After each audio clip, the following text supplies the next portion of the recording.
हिमाचल प्रदेश के सरकारी कर्मचारियों की नई पेंशन योजना के तहत केंद्र सरकार के पास लंबित लगभग 12,000 करोड़ की राशि को लेकर हिमाचल राजकीय अध्यापक संघ ने शीघ्र निर्णय की मांग की है। साथ ही संघ ने कर्मचारियों के नियमितीकरण, वेतन आयोग और अन्य लंबित मांगों को भी उठाया है। हिमाचल राजकीय अध्यापक संघ के राज्य अध्यक्ष वीरेंद्र चौहान ने कहा कि हिमाचल प्रदेश के सरकारी कर्मचारियों की एनपीएस एनएसडीएल से जुड़ी लगभग 12,000 करोड़ की राशि केंद्र सरकार के स्तर पर लंबित है, जो कर्मचारियों के भविष्य और सामाजिक सुरक्षा से जुड़ा गंभीर विषय है। उन्होंने कहा कि राज्य सरकार द्वारा ओल्ड पेंशन स्कीम लागू किए जाने के बाद यह आवश्यक हो गया है कि केंद्र सरकार इस लंबित राशि पर शीघ्र और स्पष्ट निर्णय ले, ताकि कर्मचारियों में व्याप्त असमंजस दूर हो सके। वीरेंद्र चौहान ने स्पष्ट किया कि यह मुद्दा किसी भी प्रकार से राजनीतिक नहीं है, बल्कि पूरी तरह कर्मचारियों के हित और सुरक्षित भविष्य से जुड़ा हुआ है। संघ ने केंद्र सरकार से संवाद और सहयोग के माध्यम से इस सवाल का समाधान निकालने की अपील की है। इसमें हमने एक बड़ा मुद्दा जो हमारा एक कर्मचारियों का जो एक भारत सरकार के पास एक बल्क में एक राशि है 12,000 करोड़ रुपए की राशि, जो एनपीएस का शेयर पहले जो जिस तरह से यहाँ पे एनपीएस की हिमाचल प्रदेश के अंदर थी, और उसका लगभग आज 12,000 करोड़ के आसपास का जो शेयर है वो एनएसडीएल जो भारत सरकार है उसको जो देख रही है, वित्त मंत्रालय जो है सेंट्रल गवर्नमेंट का, तो उसके पास फंसा है। और बार बार हम इस मुद्दे को उठाते हैं और जितने संजीदगी से इस मुद्दे को हम उठा रहे बहुत टाइम से, पर इस तरह से इसका असर जो है भारत सरकार तक इसका नज़र नहीं आ रहा।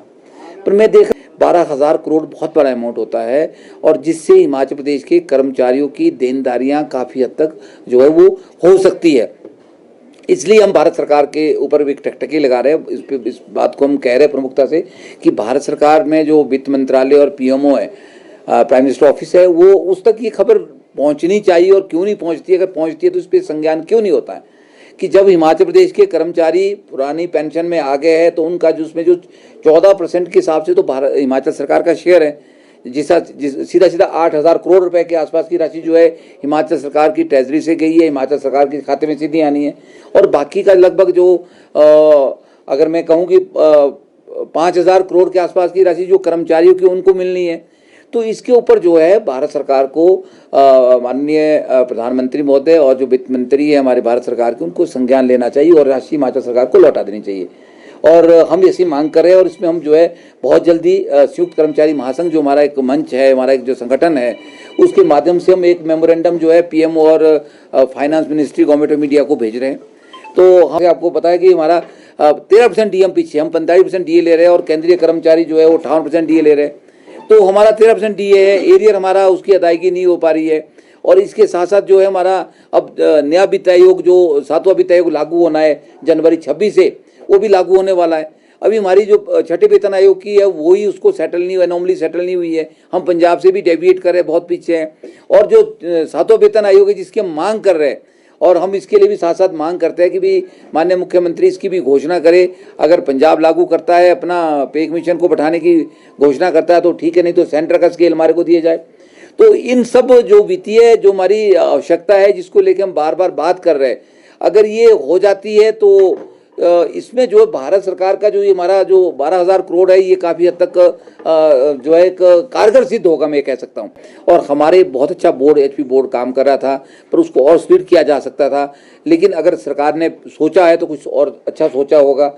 हमने कहा कि ठीक है, अगर आप जा रहे हैं तो ठीक है, पर लेकिन जिस तरह से स्टाफ का बंटवारा, अलग से कैडर बनाने की बात हो रही है, या फिर टीचर्स को टेस्ट के माध्यम से दोबारा उनको उनकी योग्यता को जांचने की बात अगर सरकार कर रही है, तो उसका तो बड़ा भारी विरोध फील्ड के अंदर हो रहा है। हमें लगातार इसके फ़ोन आ रहे हैं कि भाई क्या, मैं ये भी उसमें पूछा था कुछ दिन पहले, क्या 20 साल बाद या 25 साल किसी टीचर की नौकरी होगी, उसको आप बोलेंगे कि आप योग्य नहीं, आप दोबारा टेस्ट क्वालिफाई करके आपको हम देखेंगे कि आपकी क्या क्वालिटी है, आप कितना पढ़ा सकते हैं। तो मैंने उससे पूछा था क्या एक आईएएस को 20 साल बाद दोबारा टेस्ट आप कराएंगे? क्या वो टेस्ट में पास होगा तो आईएएस रहेगा, नहीं तो नहीं रहेगा? तो क्या इस तरह क्या टीचरों के ऊपर ही ऐसे परीक्षण किए जा सकते हैं? अगर ऐसे दूसरा बड़ा मामला जो हमने आज भी संयुक्त कर्मचारी महासंघ के उससे जो है आज माननीय मुख्यमंत्री को दिया है, सरकार तक पहुंचा है, उसमें कर्मचारियों की रेगुलेशन का मामला है। पहले भी कर्मचारियों की रेगुलेशन साल में 2 बार होती थी। अब कुछ समय से आपने देखा होगा 2 सालों से कर्मचारियों की रेगुलेशन एक ही बार हो रही है, 30 31 अप्रैल के स्टेटस को लेके। और फिर अभी मुझे 3-4 दिन से लगातार फ़ोन आ रहे थे मुझे और वर्मा जी को कि भाई हम अप्रैल में के बजाय मई में रेगुलर हो रहे, 2 साल पूरी हो रही है, किसी के जुलाई में 2 साल पूरे हो रहे हैं। तो उनका ये चिंता थी कि अगर सितंबर वाला जो रेगुलेशन का एक पीरियड था पहले, उसको बहाल करे तो हमारे जो है 3 साल नहीं लगेंगे।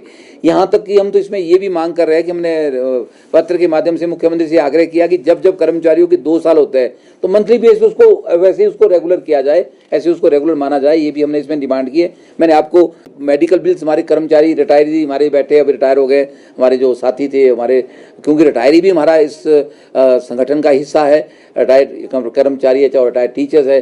तो जैसे मेडिकल बिल्स की माननीय मुख्यमंत्री ने भी कहा कि अदायगी कर दी जाएगी, या इन सर्विस टीचर है उनके मेडिकल बिल है, कुछ और है।